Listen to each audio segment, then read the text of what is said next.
The U.S. anti-doping agency today announced that former US Continental level rider Barry Miller accepted a one-year ban after a sample he provided at the 2017 Tour of Somerville tested positive for a prohibited substance. The length of Miller's ban for the prohibited anabolic agent was reduced after the 29-year-old provided investigators with evidence from a third-party lab that a supplement product, which did not list any prohibited substance on its supplement facts label, was the source of his positive tests. The World Anti-Doping Agency code allows for a substantial reduction in the ban, which for Miller began on May 29, 2017, the date his positive samples were collected. Miller has been disqualified from all competitive results obtained on and subsequent to that day, including forfeiture of any medals, points and prizes. Miller was initially listed as having placed fourth in the Tour of Somerville results on USA Cycling's website, but those results were quickly scrubbed Friday afternoon. Likewise, Somerville was previously the last result listed for Miller in his USA Cycling results, but that result was also scrubbed from the website Friday afternoon.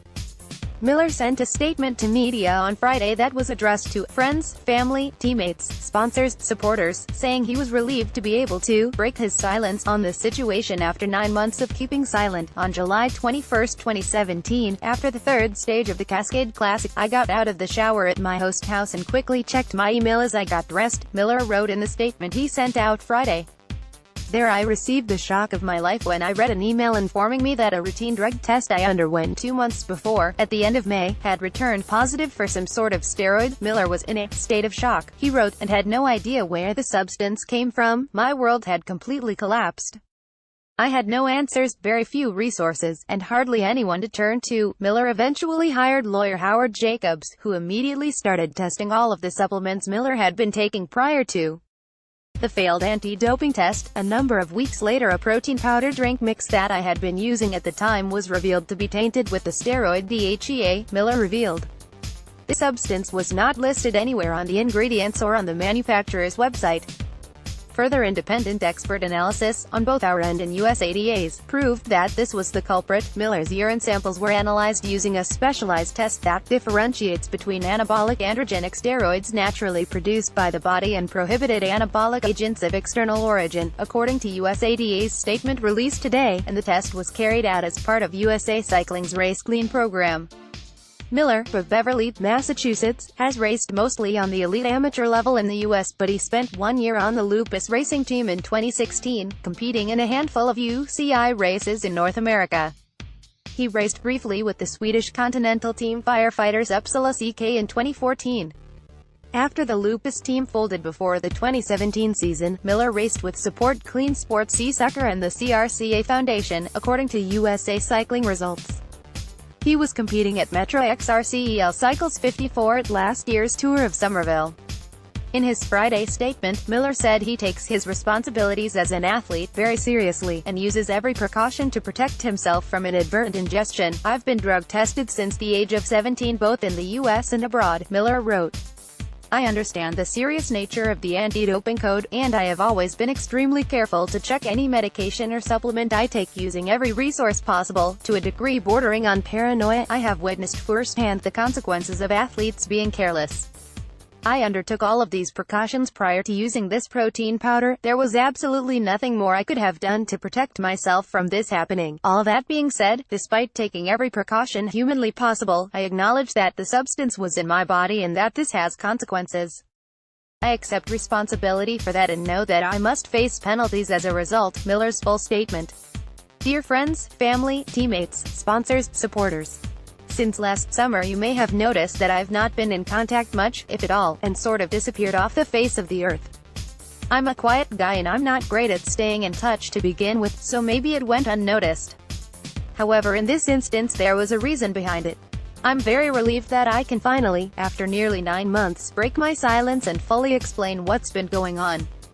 On July 21, 2017, after the third stage of the Cascade Classic, I got out of the shower at my host house and quickly checked my email as I got dressed. There I received the shock of my life when I read an email informing me that a routine drug test I underwent 2 months before, at the end of May, had returned positive for some sort of steroid. I turned home to the East Coast immediately in a state of complete shock and disbelief.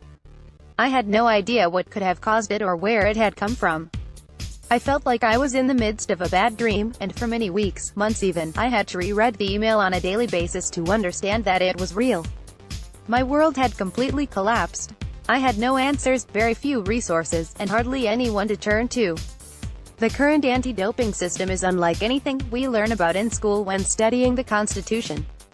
It assumes the athlete guilty until proven innocent, and provides absolutely no services or resources to help the athlete defend him, herself. I count myself beyond lucky that I was put in touch with the sports world's top lawyer, Howard Jacobs, who agreed to take my case and gave me my first glimmer of hope. We set about testing all of the supplements I had been taking at the time through independent testing, and a number of weeks later a protein powder drink mix that I had been using at the time was revealed to be tainted with the steroid DHEA. This substance was not listed anywhere on the ingredients or on the manufacturer's website. Further independent expert analysis, on both our end and USADA's, proved that this was the culprit. While DHEA is on the prohibited list, it has apparently been widely proven not to be performance-enhancing. Since learning about this contamination, I have done a lot of research on DHEA. No less an authority than American anti-doping pioneer, Don Catlin, has stated on the record that DHEA has little to no effect. It is one of the substances most frequently found in contaminated supplements across the world, particularly the United States, where the vitamin supplement industry continues to remain almost completely unregulated. Numerous studies have shown 12 to 25% of all supplements are contaminated with some form of prohibited substances not listed anywhere on the ingredients. I've always taken my responsibilities as an athlete very seriously. I've been drug tested since the age of 17 both in the US and abroad. I understand the serious nature of the anti-doping code, and I have always been extremely careful to check any medication or supplement I take using every resource possible, to a degree bordering on paranoia. I have witnessed firsthand the consequences of athletes being careless. I undertook all of these precautions prior to using this protein powder. There was absolutely nothing more I could have done to protect myself from this happening. All that being said, despite taking every precaution humanly possible, I acknowledge that the substance was in my body and that this has consequences. I accept responsibility for that and know that I must face penalties as a result. It is my hope that anyone who knows me will know that this was unintentional, and that I would never do anything to intentionally break the rules. Honesty and integrity are among the pillars of the way I live my life and how I treat others. I don't drink, I don't party, I've never even been pulled over for speeding in the 12 years that I've had my driver's license. The last few years have not been easy, with team managers stealing money, sponsors that turned out to never have existed, and teams abruptly folding, but for whatever reason I've come out of it loving cycling more than ever. It's my whole world and I would never do anything to put that into jeopardy. I never got into cycling to become rich. I've had a few decent results over the years, but certainly nothing amazing that would raise anyone's eyebrows. I've had a lot of nice experiences along the way, but my career was mediocre at best. I hesitate to even use the word career. The reality is that I wouldn't have had the money to cheat even if I had wanted to. If I had, I would probably have at least chosen something that actually works. It has taken far longer to reach a conclusion than I, or anyone else, could have imagined. During that time I have resided in my own private hell. I would not wish it on my worst enemy. The constant stress and worrying and never-ending limbo has eaten me alive. I hardly sleep at night and my hair is falling out. I have become completely isolated socially, as I'd only told a handful of people.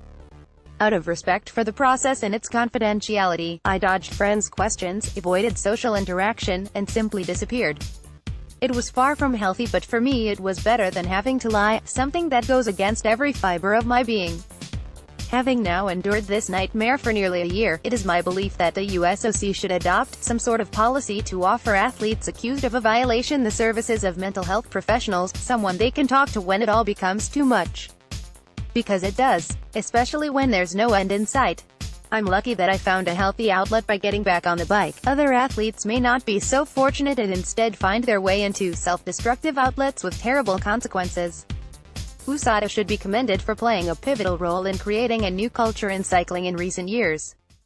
Unfortunately, it has also seen innocent athletes, like me, caught in the crossfire.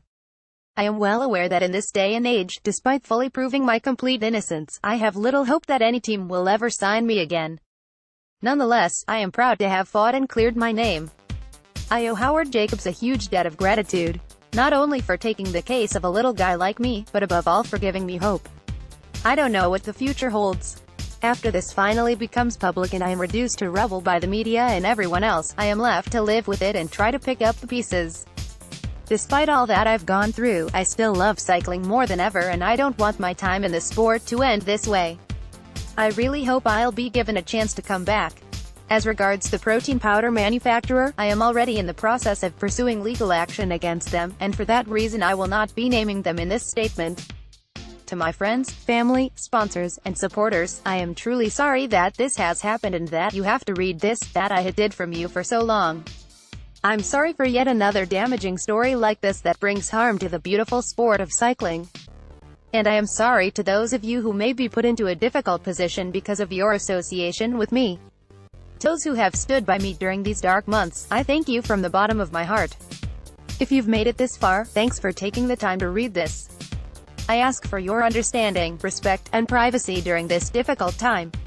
Sincerely, Barry Miller, April 13, 2018.